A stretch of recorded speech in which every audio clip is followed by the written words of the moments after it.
Hello friends, welcome to the presentation of geological hazards and mitigation.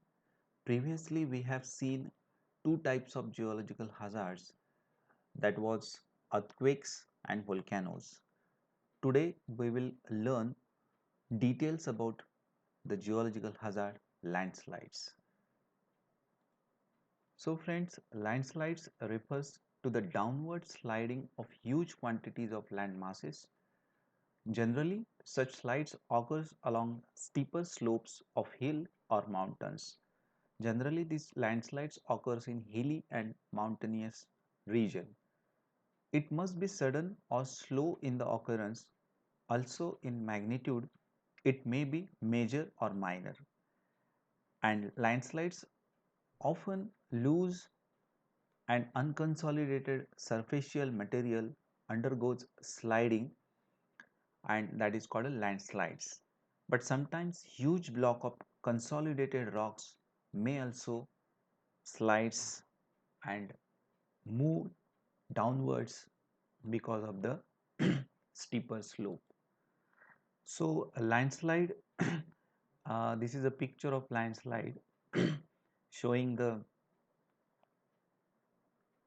proper understanding of the landslides. If a mass of earth moves along a definite plane or surface, the failure is termed as landslides. In the landslides, large block known as slump block, this is a large block known as slump block, moves during the landslides, and after moving of this large block, a scar is produced, and this scar is here visible, it is easily visible. So they can occur along a slope where the internal resistance of the rocks are reduced or they lose their holding capacity, and uh, common after earthquakes, or it is after the removal of the part of slopes due to construction, particularly for construction of road. In the hilly area, it is a common practice of landslide, because there are various construction works occurred in the hilly region, and after the construction, these landslides might be appeared. So during the movement, landslide can result into debris slides, and these debris slides are the failure of unconsolidated material on a surface. Rock slides or rock fall, where the movement of large rock blocks rolls down. Here you can see the picture of the debris slide. This huge portion of soil has moved down, and they are also common along the steep bank of river and lakes. The pore water pressure is the key to monitoring landslides, and shear strain, that is a resisting force, decreases, and the weight increases, a driving force increases. So this is a diagram and picture showing the movement during the landslide. So these landslides can result into debris slides and a rock fall. So the landslides are divided into two types: debris slides and rock fall. So here the huge amount of uh, earth is slided down in the form of debris, and it has deposited at the bottom. And here you can see the picture of falling of rocks at the bottom. Okay, so this deposition of fallen rocks is called talus. Accumulation formed by the coarser rock fragments resulted from the mechanical weathering along the slope under the influence of gravity. So these are the two important movements during the landslides: debris slides and rock fall. Now we'll see the subsidence. Subsidence represents the downward movement of the surface. You can see here in the picture, the land has got subsidence, and and this house has been sunken or collapsed. So it may occur due to plastic outflow of underlying strata or due to the compaction of underlying material has got loosened. So subsidence due to plastic flow, it may occur when plastic layer like clay bed is squeezed outward due to overlying heavy load, and subsidence due to collapse. So it occurs due to extensive pool out of a large volume of underground water or due to subsurface solution activity, especially in a limestone terrain. Now friends, we'll see the causes of landslides. So it is very important to understand why the landslides are occurring, and these are some important causes. Landslides occur due to various reasons, and there are certain internal causes. First is influence of slope. It provides favorable condition for landslides. Steeper slopes are prone to slippage of land. It is known that most of the material are stable up to certain angle, and that is called critical angle or angle of repose. It varies from 30° for the unconsolidated sediments to 90° for massive rocks and 60 to 90° for partially jointed rocks.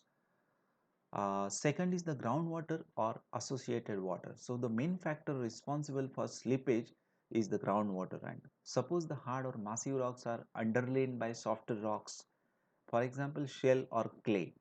When the rainwater percolates through some fractures or joints, the clayey beds become very plastic and acts as a slippery base, which enhance the chances of loose overburden to slip downward and landslides occur.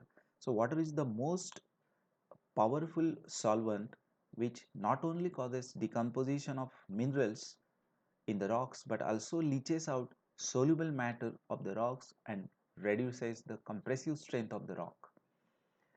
So these are some more causes of landslides. So lithology means the rock structure. The rock which are rich in clay, that is montmorillonite, bentonite, mica, calcite, gypsum, are prone to landslides because these minerals are prone to weathering. So lithology plays a very important role in the compressive strength and ultimately the compactness of the rock. Next is geological structure. The occurrence of inclined bedding planes, joints, faults or shear zones are the planes of weaknesses which creates condition of instability, and that is what landslides occurs. Then another important cause of landslide is human influence or human interference in the nature. Undercutting along the hill slopes for laying roads or rail tracks can result into instability, and deforestation in the uplands results into more erosion during the rainy season. So these are the causes of landslides. Now we'll see the effects of landslides. So friends, from civil engineering point of view, it is very important to understand the effect of landslides. So landslides occurs at weak places. They may cause first, the disturbance of transported or the blocking of communication by damaging roads and railways, especially in hilly terrain or the mountainous region. The transportation may get hampered because of the landslide frequently in a rainy season.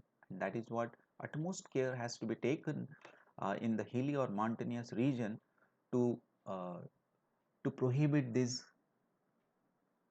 landslides.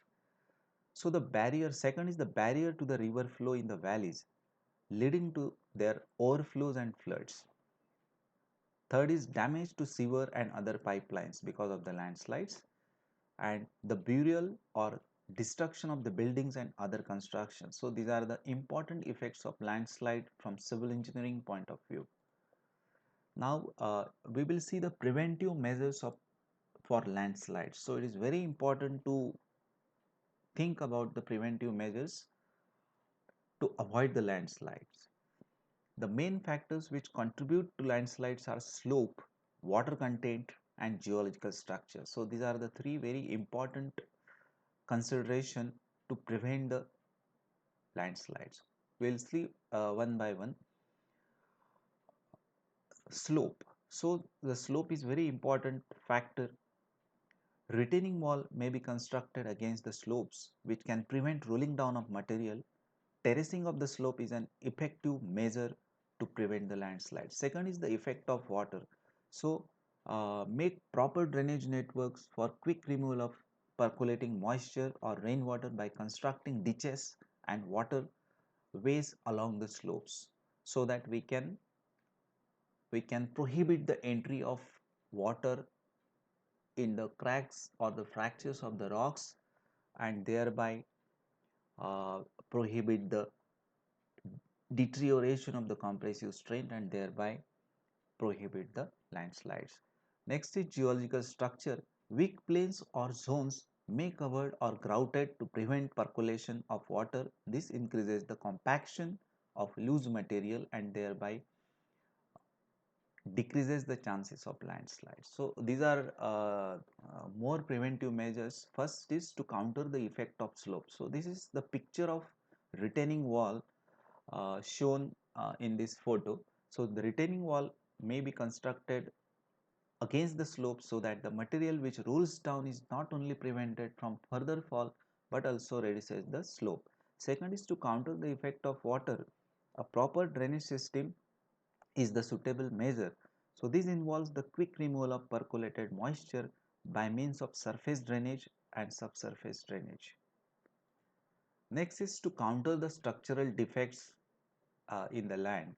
So the different structural defects such as weak plains and zones may be either covered or grouted suitably so that they are effectively sealed off.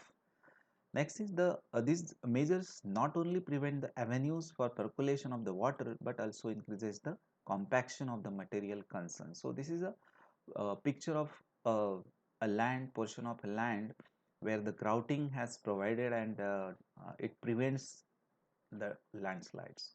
Next is growing the vegetation along the hill slopes. So this will definitely decrease the chances of landslides. So this is done by not undertaking any undercutting on the surface slopes and by not undertaking any construction at the hill or the top of the hill.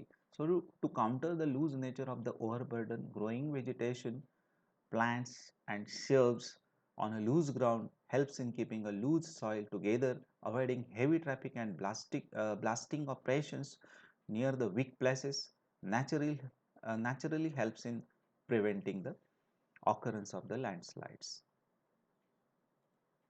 So these are few measures to mitigate landslides. So to mitigate means to make uh, that area less severe for that geological hazard. So in preparation for natural disaster, information regarding what to do before, during and after the natural disaster, it is very much necessary to make the people aware. And so before happening of the geological hazards, so be aware of landslide susceptible areas in your neighborhood, and after, stay away from the slide area since the land may still be loose and it may still occur. So this is a picture of a landslide. So aside from preparing the hazard map of that area to mitigate, we have to adapt certain measures to face these natural and geological disasters like landslides. So action plans should be conceptualized to identify the priorities for action plan and plan for possible impacts affecting the country. Then some local programs should be established to help the people who are most affected by natural disaster like landslides to recover from their losses and also train them to think about this geological hazard. And also we have to educate the people and we have to give the knowledge to the people to mitigate and adapt to face these geological disasters like landslides.